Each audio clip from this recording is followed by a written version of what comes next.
kita akan cuba khatamkan kitab 60 nota solat berjemaah ini, yang mana disusun oleh saya sendiri, dan mudah-mudahan ada manfaat kepada kita semua insya-Allah. Dan seperti biasa, sebelum kita mulakan, marilah kita mulakan perkongsian kita pada malam ini dengan sedikit zikir. Mudah-mudahan Allah berikan ketenangan dalam hati kita insya-Allah. Sama-sama tuan-tuan, puan-puan yang dirahmati Allah sekalian, kita gemakan surau ini insya-Allah. Allah, Allah, Allah, ya Allah, Allah, Allah, Allah, ya Allah, Allah, Allah,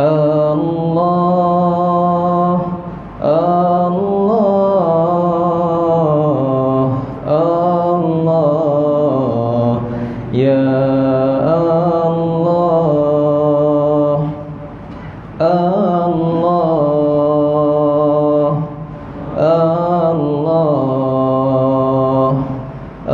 Allah, ya Allah, Allah,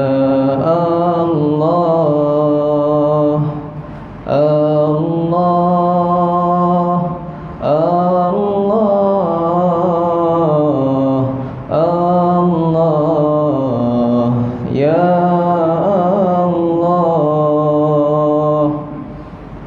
La ilaha illallah, la ilaha illallah, la ilaha illallah, Muhammadur Rasulullah.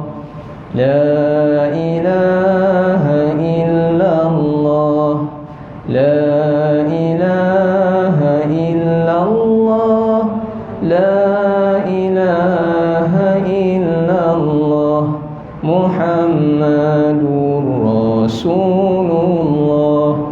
La ilaha illallah, la ilaha illallah, la ilaha illallah, Muhammadur Rasulullah. Salatullah, salamullah ala taha rasulillah. Salatullah, salamullah ala yasin habibillah. Salatullah, salamullah ala taha rasulillah. Salatullah, salamullah ala yasin habibillah. Salatullah, salamullah ala taha rasulillah. Salatullah, salamullah ala yasin habibillah. Tuan-tuan, puan-puan yang dirahmati Allah sekalian, InsyaAllah kita akan bicarakan tentang buku 60 nota solat berjemaah ini. Tapi sebelum kita mulakan, saya rasa kalau ada kitab lagi tu, tuan-tuan yang belum ada kitab, tuan-tuan bolehlah ambil dulu. Kalau nak pinjam je pun boleh, kalau nak beli pun boleh. Dah habis dah? Dah habis. Dah habis tak apalah, nanti akan datang saya akan bawa lagi lah. Cuma tuan-tuan, insyaAllah malam ni kita mulakan dengan muqaddimah pada muka surat yang ketiga. Kita ambil berkat. Kalau kita lihat bagaimana para alim ulama kita, bila mana kita nak mulakan dengan sesebuah kitab, kita akan mulakan dengan bacaan muqaddimah. Mudah-mudahan kita dapat inti apa yang disampaikan oleh sesebuah buku tersebut. Muqaddimah, muka surat 3. Alhamdulillah, puji dan syukur kehadrat Allah Subhanahu wa taala kerana atas limpah kurnia-Nya kita masih dikurniakan nikmat iman dan Islam dalam kehidupan. Ucapan selawat dan salam diucapkan ke atas junjungan Nabi Muhammad sallallahu alaihi wasallam yang melaluinya kita mendapat petunjuk kepada jalan menuju Allah. Pertama-tamanya kita lahirkan rasa syukur kepada Allah Subhanahu wa taala. Setiap pagi bila mana kita bangun daripada tidur, kita syukur. Syukur kerana Allah masih berikan nikmat iman dan Islam kepada kita, yang mana ramai di luar sana tak dapat nikmat. Yang mana ramai di luar sana tak dapat nikmat untuk beribadah kepada Allah Subhanahu wa taala. Alhamdulillah, syukur Allah beri peluang kepada kita untuk hadir di rumah Allah ini, yang mudah-mudahan inilah persaksian kita sebagai hamba Allah yang beriman.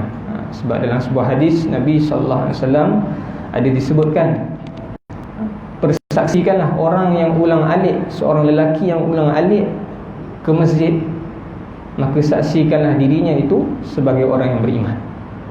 Dalam surah Al-Asr kita tahu ada hanya empat kriteria orang yang selamat, kan? Allah Subhanahu wa taala berfirman, wal 'asr, demi masa.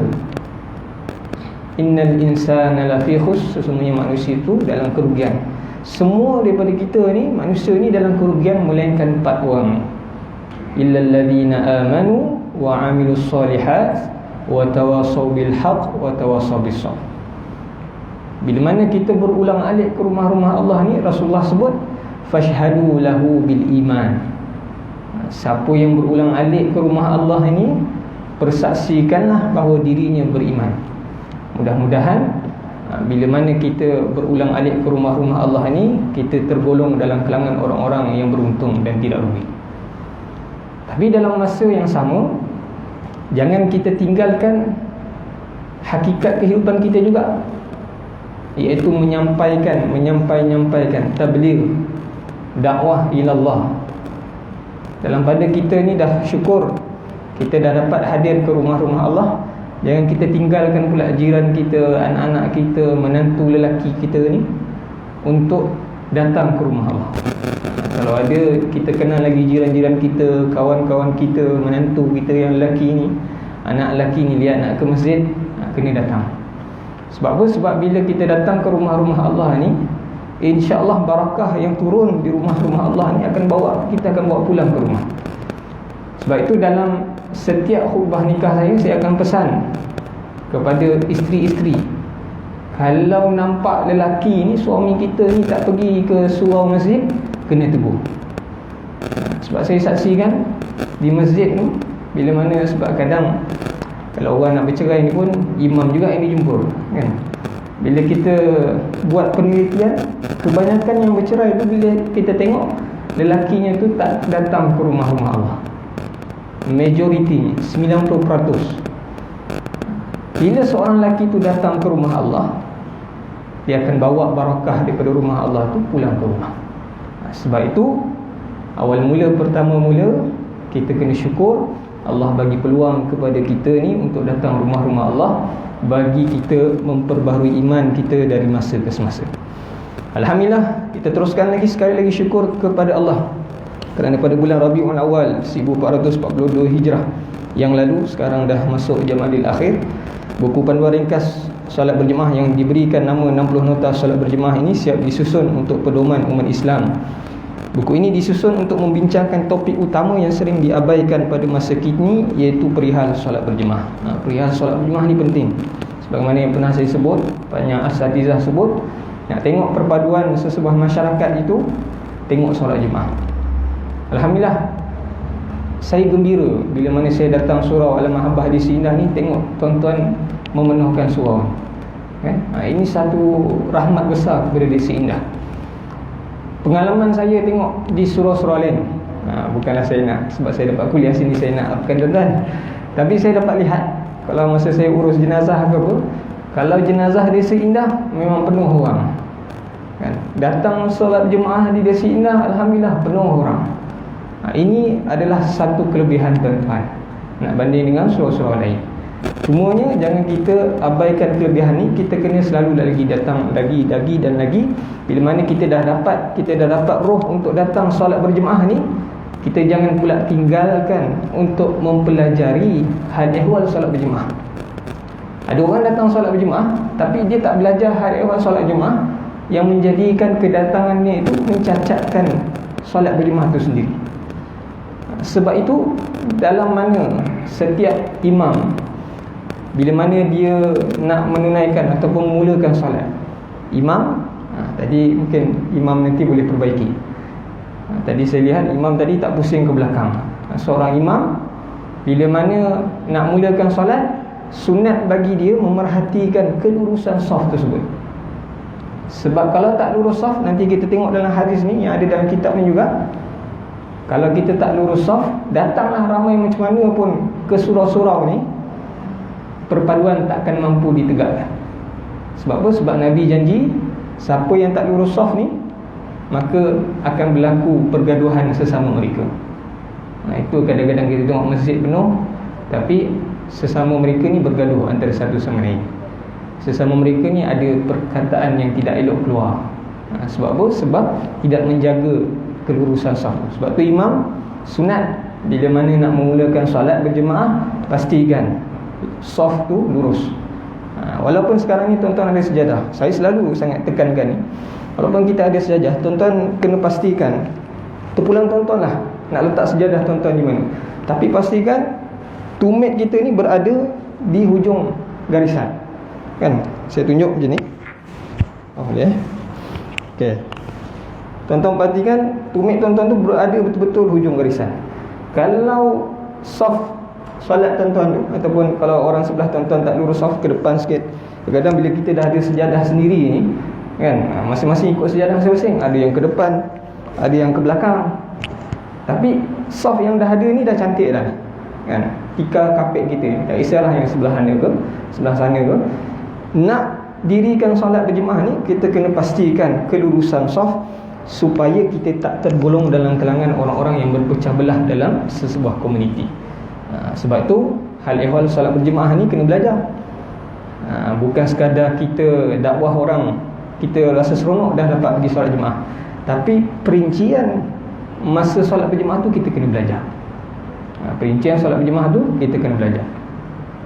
Sebagai contoh lain, bagaimana keadaan ketika mana kadang-kadang ada imam dah akad takbir pun masih ada jemaah yang sibuk betulkan kain pelekat, sibuk betulkan baju. Sedangkan perkara tersebut, kalau dia tahu kelebihan takbiratul ula bersama imam ni, kata dalam sebuah hadis kata kutibalahu bara'atun minan nar wa bara'atun minan nifaq. Kalau kita dapat 40 hari, ada setengah ulama kata 40 hari subuh saja, ada setengah ulama kata 40 hari setiap 5 waktu, dapat takbiratul ula bersama imam, dapat 2 pelepasan api neraka, pelepasan sifat munafik. Kalau kita ni bukannya banyak sangat pahala, kan, hari-hari kita buat maksiat, hari-hari kita buat dosa, tapi kalau kita tahu kelebihan solat berjemaah ni, hukum hakam solat berjemaah ni, maka kita boleh kejar apa yang disebutkan oleh ganjaran-ganjaran solat berjemaah. Teruskan ni. Terima kasih tidak terhingga diucapkan kepada guru-guru yang sentiasa sabar dan tabah mencurahkan ilmu mereka kepada saya, sehingga buku ini dapat siap disusun dan ditulis. Tanpa mereka siapalah saya. Moga-moga sekiranya ada pahala yang diperoleh dari buku ini, dapat dipanjangkan hadiah pahala tersebut kepada setiap guru yang pernah mendidik diri saya menjadi insan yang berguna. Jadi jangan kita apa pun dalam banyak-banyak perkara yang kita buat, kita jangan tinggalkan guru-guru kita. Sebab itu guru-guru saya dulu di Johor selalu ingatkan, setiap kali doa dalam selepas solat tu, jangan tinggalkan doa buat guru-guru kita. Ada setengah orang ni dia ingat doa untuk diri dia je, doa untuk keluarga dia je, tapi dia lupa untuk mendoakan guru-guru dia. Sedangkan ilmu kita yang banyak-banyak ni kebanyakannya datang dari siapa? Daripada guru-guru kita. Kita tahu belajar ABC, kita tahu belajar alif bata, kadang-kadang bukan dengan mak ayah kita, kadang-kadang dengan guru-guru kita. Sebab itu jangan tinggalkan doa untuk guru-guru kita. Tidak lupa juga terima kasih tidak terhingga kepada ayah Haji Muhammad Haji Andi Mori dan ibu saya Haji Zahra Haji Abu Masud yang memberikan inspirasi kepada saya untuk menjadi seorang yang bermanfaat buat masyarakat, juga kepada isteri yang dicintai Nur Hafizah Kamal Zaman dan anak yang disayangi Andi Bushra yang sentiasa sabar dan memberikan semangat buat suami dan ayahnya untuk menghabiskan penyusunan buku ni. Sebenarnya itulah, apa pun, walau kita macam mana dah sampai langit tinggi mana pun, kita punya jawatan jangan kita lupakan juga ibu ayah kita, isteri dan anak-anak kita. Sebenarnya buku ini disusun oleh kerana saya yang bertugas sebagai imam di Masjid Datuk Kelana Petra, Undang-Undang Sungai Ujung Putra Nilai Negeri Sembilan, memerhatikan masih ramai jemaah yang tidak memahami selok-belok fik solat berjemaah itu sendiri. Mudah-mudahan kehadiran buku ini dapat menjadikan salah satu sebab mereka memperoleh pengetahuan berkaitan hukum hakam solat berjemaah. Rujukan utama bagi buku ini merupakan sebuah kitab jawi susunan guru saya di Johor, iaitu Al-Fadil Ustaz Muhammad Khidir Hussein, gambar tersebut, iaitu kitab hukum hakam solat berjemaah serta panduan imam dan makmum. Kebanyakan pengetahuan saya berkaitan fiqh solat berjemaah datangnya ketika saya bertalaki dengan beliau sewaktu belajar di Mahat Johor dan Kolej Pengajian Islam Tinggi Johor Marsah suatu ketika dulu. Jadi kebanyakan intipati daripada buku Indahnya Solat Berjemaah ni sebenarnya datang daripada kitab ni lah, kitab tebal ni, hukum hakam solat berjemaah serta panduan imam dan makmum. Buku ni seingat saya beli masa saya tingkatan 3 tahun 2010 rasanya. Masa dah 10 tahun lah kitab ni saya jadikan rujukan. Jadi walaupun ada kitab-kitab lain, tapi kitab inilah kitab rujukan utama.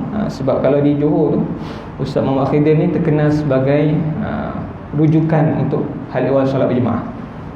Kalau kursus imam dan bilal di Johor, biasanya jawatan agama dulu akan panggil Ustaz Khidir ni untuk bagi kursus kepada para imam dan bilal waktu itu. Jadi selain daripada kitab tersebut, kitab ni terdapat lagi beberapa kitab utama lain seperti panduan imam dan makmum Ustaz Muhammad Hazri Hashim Al-Bindani, terjemahan Al-Qawl Tam fi Ahkam Imam wal Makmum Datuk Syekh Haji Zakaria Haji Ahmad Wang Besar, Syarah Safinatun Najah Ustaz Muhadir Haji Jol, dan I'anatul Talibin Syekh Abu Bakar Syata' Ad-Dimyati, dan kitab-kitab sampingan yang menjadi rujukan juga turut disebutkan di dalam ruangan bibliografi. Untuk pengetahuan para pembaca juga, keistimewaan buku ini adalah kerana pengisian utama buku ini saya siapkan ketika saya di kuarantin asbab mempunyai kontak rapat dengan pesakit COVID-19.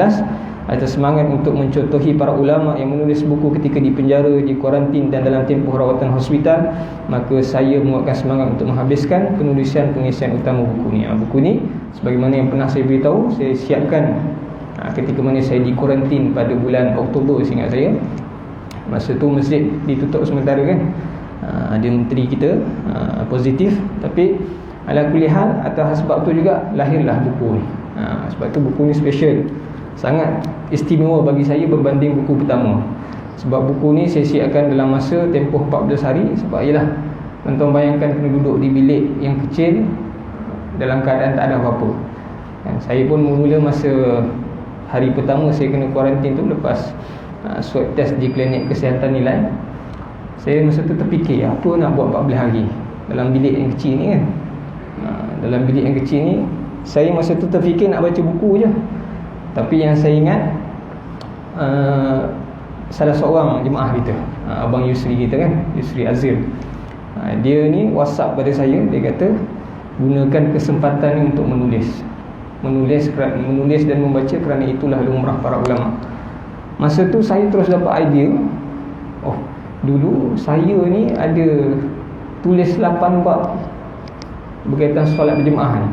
Jadi apalah salah habiskan dalam tempoh 14 hari ni, 60 nota ni saya habiskan. Jadi mudah-mudahan pahala ni juga, pahala saya buat buku ni mengalir kepada Abang Yusri kita. Sebab tu tuan-tuan, dalam apa sahaja kehidupan kita ni, kita jangan kecilkan sekecil-kecil perkara kebaikan kita nak nasihat pada orang. Walaupun orang tu ustaz, walaupun orang tu imam ke, walaupun Abang Yusri jemaah kita biasa, tapi atas asbab beliau memberi semangat pada saya terus terdetik untuk menyiapkan buku ni. Walaupun saya imam kan, tapi bila mana kita ada keazaman untuk memberikan kebaikan pada orang, maka insya-Allah kebaikan itu akan berterusan. Sebab itu dalam pada kehidupan kita, kita jangan takut. Kalau ada benda salah, kita tegur. Kalau ada benda baik boleh perbaiki, kita ikut, kita beritahu pada seseorang tersebut. Jadi mudah-mudahan kehadiran buku ini akan menjadi rujukan tambahan buat masyarakat dalam hal solat berjemaah, sekaligus masyarakat dapat memahami perkongsian yang ingin disampaikan. Hal ini kerana tema buku ini adalah biar ringkas asalkan sampai. Semoga Allah memberikan kekuatan kepada kita semua untuk menjaga solat berjemaah dengan sebaiknya. Jadi kita teruskan dengan bab yang pertama, nota yang pertama, ganjaran solat berjemaah. Saya bacakan matan. An Abdullah bin Umar anna Rasulullah sallallahu alaihi wasallam qala salatul jamaah tafdulu salatal fardhi bi 27 darajah. Hadis ini daripada Abdullah bin Umar bahawa Rasulullah sallallahu alaihi wasallam bersabda, solat berjemaah itu melebihi fadilat solat bersendirian dengan 27 darjat. Cuba bayangkan, seandainya sesebuah masjid menganugerahkan RM27 kepada setiap hadirin yang hadir berjemaah di masjid pada setiap waktu solat. Sehari seorang jemaah boleh mendapat RM135. Sekiranya jemaah tersebut istiqamah selama sebulan, dia sudah mendapat RM4,050 hanya dengan hadir solat berjemaah sahaja. Banyak bukan? Ya, itu sekiranya kita bandingkan dengan RM1. Begitulah perumpamaan anugerah Allah terhadap para jemaah, para hamba-Nya yang menunaikan solat secara berjemaah, dan betapa kayanya seseorang itu dengan kurniaan Allah sekiranya dia melazimi solat berjemaah. Jadi tuan-tuan bayangkan, ini hanya perumpamaan yang saya beri dalam kitab. Betapa banyak ganjaran Allah kalau kita setiap hari datang solat berjemaah. Banyak kalau ditukarkan dengan RM1 banyak sangat. Kalau kita tukar RM1 banyak. Saya pernah dengar ada satu tempat, Pak Imam dia ni mungkin kaya raya kot, bilioner. Mula-mula masjid dia tu tak ramai orang. Jadi Pak Imam ni dia bagi duit dia keluarkan, sebab dia ni bilioner, dia nak ramai orang datang di masjid dia. Jadi dia keluarkan duit daripada poket dia sendiri, RM10. Mula-mula sikit dah orang. Setiap kali solat, sampaikan ada satu masa tu duit dia dah habis dah, tak ada duit dah nak bagi. Punyalah sampai penuhnya rumah Allah tersebut. Tapi bukanlah saya nak suruh surau ni keluarkan duit. Tapi kalau boleh buat sekali-sekala tu, itu pun baik juga. Sebab masjid, pengalaman kami di masjid, kita pernah buat kempen solat berjemaah ni ada beberapa kali lah. Pertama kita buat kempen kupon minyak RM5. Kita bekerjasama dengan Shell, ownernya tu kita kenal, Melayu Islam kita. Jadi kita bekerjasama. Setiap yang hadir subuh tu, subuh berjemaah Sabtu dan Ahad, kita bagi kupon minyak. Jadi mereka ni boleh gunakan kupon tu pergi ke Shell yang menuju Ketol tu untuk isi minyak. Mula-mula seingat saya, awal sebelum kita buat tu 2 saf masjid. Tapi bila waktu program tu dijalankan, alhamdulillah tambah 3-4 saf waktu subuh. Masa tu lah kita try buat kempen. Sekarang dah kurang balik dah, kan, PKP pula tu. Lepas tu pernah juga kita buat program RM10 untuk anak-anak yang datang berjemaah pakai baju uniform. Adalah beberapa kali kita buat, ramai anak-anak jemaah kita datang, seronok dia datang berjemaah di masjid. Masa tu penuh dengan anak-anak yang pakai baju sekolah pagi-pagi subuh tu. Jadi kita bagi sebagai salah satu cara untuk kita nak tarik masyarakat. Masa tu ramai. Walaupun seperti mana kita rasa macam gula-gula, tapi setidak-tidaknya kita kena fikir cara untuk menarik orang datang ke rumah-rumah Allah. Sekali lagi, di permulaan buku ini saya ingin mengajak pembaca merenung sejenak. Bayangkan sekiranya kita seorang ketua dalam sesebuah syarikat, kita menyatakan kepada para pekerja bahawa sesiapa yang dapat menyapu pejabat pada setiap pagi akan dikurniakan hadiah sekian-sekian. Sudah tentu ramai akan berbondong-bondong mengejar untuk melakukan perkara tersebut. Apa perasaan kita melihat setengah pekerja yang bersikap acuh tak acuh dengan ganjaran yang kita ingin berikan? Rasa pelik dan geram bukan? Sudah tentu dalam hati kita akan menyatakan bahawa sebagai ketua boleh sahaja kita menyuruh menyapu tanpa hadiah, tapi oleh kerana bermurah hati kita menyuruh dengan menawarkan hadiah itu, maka itu pun mereka tidak mahu lakukan. Geram sungguh bagi kita. Para pembaca yang beriman, cuba kaitkan bayangan tadi dengan ganjaran solat berjemaah. Allah Tuhan yang Maha menciptakan kita semua, yang Maha berkuasa atas kita, sudah tentu boleh saja menyuruh kita melakukan sesuatu tanpa sebarang upah. Namun atas kemurahannya kita dikurniakan ganjaran 27 darjat sekiranya kita menunaikan solat secara berjemaah.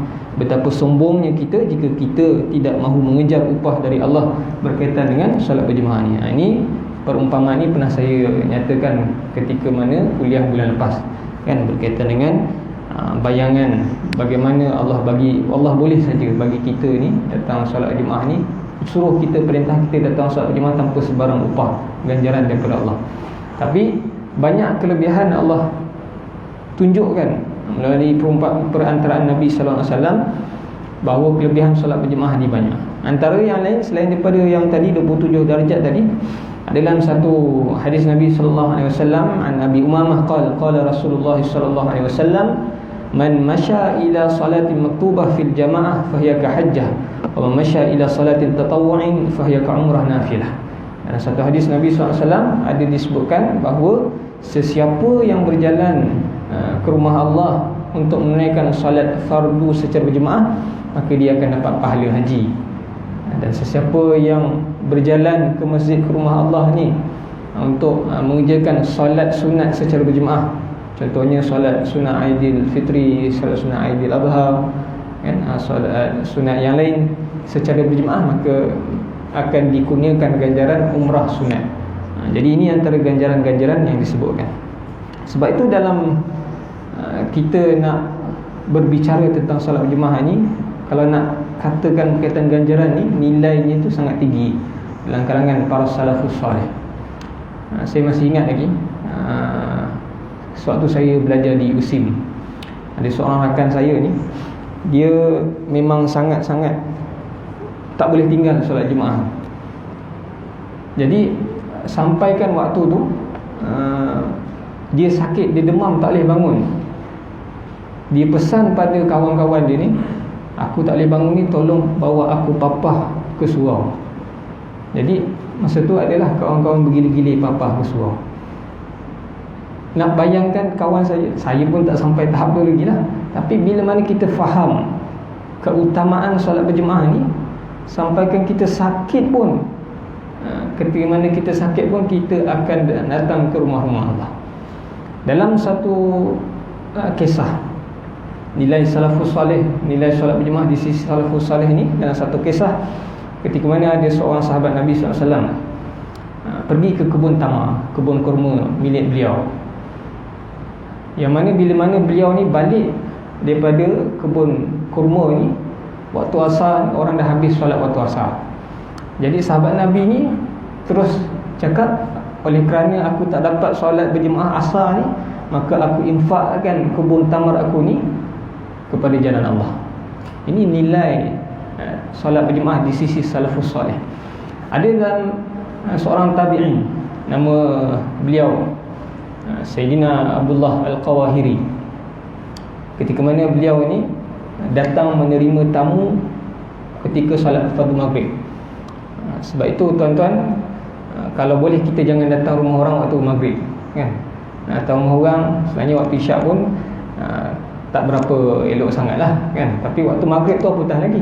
Sebab apa? Sebab takut drag sampai isyak, takut drag sampai isyak. Ataupun nak buat majlis tahlil di rumah ke waktu maghrib, isyak ni eloknya elakkan, sebab kita takut drag waktu isyak.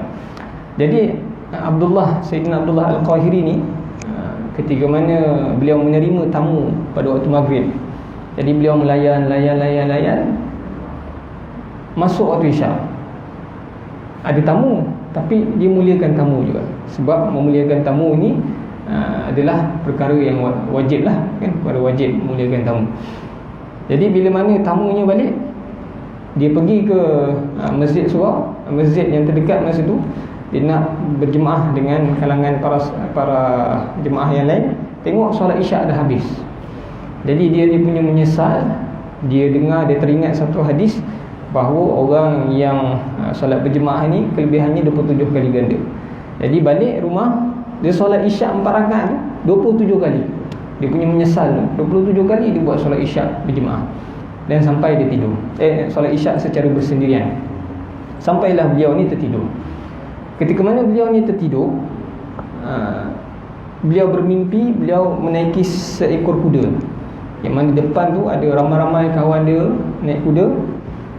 Jadi dia pun cuba kejar kawan-kawan dia ni untuk kejar ikut gerombolan kuda yang depan. Kawan dia yang kat depan kata, kau tak payah kejarlah kami ni, sebab kau dah tertinggal solat isyak berjemaah. Walaupun satu kali kau tinggal ni, kau takkan mampu kejar dia punya ganjaran dia untuk dapatkan kelebihan solat berjemaah ni. Dia pun terbangun dan dia pun menceritakan kisah ni kepada rakan-rakannya. Jadi ini antara kisah-kisah bagaimana nilai solat berjemaah di sisi salafus soleh pada suatu ketika dahulu. Itulah kisahnya. Jadi kita teruskan sikit lagi. Kita sempat satu bab yang nampaknya 25 atau 27 darjat. Kita pernah bincang, tapi kita bacalah. Saya rasa para pembaca pasti pernah mendengar hadis lain yang menyatakan seseorang yang menunaikan solat secara berjemaah akan mendapat 25 darjat. Jadi persoalannya yang mana satu, 25 atau 27 darjat? 27 darjat. Sebenarnya ada hadis lain ada sebut 21 darjat pun ada juga. Dalam kitab indahnya solat berjemaah ada didatangkan kenyataan pengarang kitab Athnal Matalib fi Syarhi Rawdut Talib yang berkaitan dengan perkara ini, iaitu tiada pertentangan antara dua riwayat ini. Kerana yang pertama, ganjaran yang sedikit tidak menafikan ganjaran yang banyak, atau yang kedua, pada mulanya Rasulullah sallallahu alaihi wasallam dikhabarkan dengan ganjaran yang sedikit. Kemudian setelah Allah memberitahunya tentang penambahan kelebihan solat berjemaah, maka Rasulullah sallallahu alaihi wasallam pun mengkhabarkan pula mengenainya, ini ganjaran yang banyak. Ataupun yang ketiga, ia berbeza disebabkan perbezaan keadaan orang-orang yang mengerjakan solat. Ini tiga pandangan dalam kitab Athnal Matalib fi Syarah Rawdut Talib. Manakala dalam kitab Fadil Amal dinyatakan, dalam kitab para ikhwah tabligh kita selalu sebut, berkaitan dengan perbezaan itu berlaku kerana pertama, perbezaan keadaan orang yang menunaikan solat itu, setengah mereka mendapat 25 kali ganda dan setengah yang lain mendapat sehingga 27 kali ganda kerana keikhlasannya. Kita pernah bincang, pertama sebab keikhlasan. Kedua, setengah ulama pula berpendapat hal ini adalah disebabkan perbezaan keadaan solat. Solat sirri, yakni solat-solat yang tidak dinyaringkan bacaan, iaitu zuhur dan asar, mendapat 25 kali ganda. Dan solat jahri, yakni solat-solat yang dinyaringkan bacaan, iaitu maghrib, isyak dan subuh, mendapat 27 kali ganda. Ini pandangan kedua. Atau yang ketiga, setengah yang lain pula berpendapat bahawa 27 kali ganda bagi solat isyak dan subuh kerana sukar untuk menunaikan solat-solat tersebut, dan 25 kali ganda untuk solat-solat yang lain. Ataupun yang keempat, setengah ulama menulis bahawa umat ini berterusan memperoleh ganjaran dan kurniaan yang begitu banyak daripada Allah. Oleh itu pada awalnya 25 darjat, kemudian telah menjadi 27 darjat. Justru tiada pertentangan antara kedua-dua hadis berdasarkan pandangan para ulama sebagaimana yang disebutkan di atas. Inilah sebab itu tuan-tuan, dalam perkara ini kita tak nampak pertentangan berdasarkan apa yang kita sebutkan tadi tu. Ada 4 perkara tadi dalam kitab Fadil Amal, 3 perkara dalam kitab Athnal Matalib fi Syarhi Rawdut Talib yang mengatakan tak ada pertentangan antara kedua-dua hadis ni. Dalam bab lain pun sebenarnya banyak tuan-tuan. Kita tengok hadis ni cakap begini, hadis ni cakap begini. Kenapa ada berlaku pertentangan dalam bidang ilmu ulum hadis? Kalau tuan-tuan belajar ilmu ulum hadis, yang boleh saya terangkan, bila mana kita tengok ada hadis yang bertembung, ada 3 kaedah. Pertama, kita ada kaedah al-jam'u, ini penyelarasan untuk kita terima dua-dua ni, seperti mana yang kita bincangkan tadi, hadis 25 dan 27, kita terima dua-dua ni. Dan yang kedua ada kaedah tarjih, ini kaedah pemilihan antara hadis ni dengan hadis ni, mana nak pilih. Mungkin hadis ni tarafnya hadis sahih, hadis ni tarafnya hadis yang dhaif, maka kita akan pilih hadis sahih kalau ada pertentangan. Dan yang ketiga, hadis nasakh ataupun nasakh, ini pemansuhan, kita akan buang salah satu lah, sekiranya ada mungkin perawinya dalam kalangan orang-orang yang tidak boleh dipercayai. Jadi ini dalam bidang ilmu hadis. Jadi tuan-tuan kita tak payah fikir, cuma yang tuan-tuan boleh ingat, bila mana kita tengok ada satu hadis ni cakap begini, satu hadis ni berlainan cakap begini, kita rujuk pada asatizah yang mahir dalam bidang ulum hadis ni, supaya kita tidak nampak bahawa Rasulullah ni cakap kejap cakap begini, kejap cakap begini.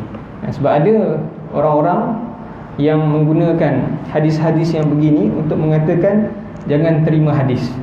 Sebab hadis ni ada golongan-golongan anti hadis. Sebab hadis ni dia kata tak tetap, kejap kata gini, kejap kata gini, kejap kata gini. Ada golongan anti hadis yang tak terima hadis sebab perkara-perkara begini. Sedangkan ulama-ulama hadis ada bincang kalau berlaku perjumpaan kedua-dua hadis yang bertentangan, macam mana cara nak buatnya. Jadi iktibarnya adalah yang pertama, kepada semua lelaki muslim, kita perlulah bersungguh-sungguh untuk mengejar ganjaran 27 darjat ini.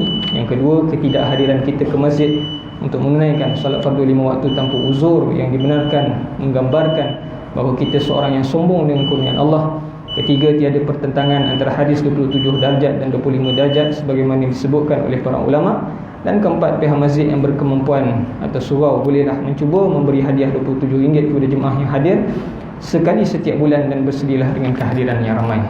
Jadi tuan-tuan, inilah iktibar yang kita boleh ambil daripada nota yang pertama berkaitan dengan ganjaran solat berjemaah. Mudah-mudahan kita terus diberikan kesenangan, kesihatan, kebolehan.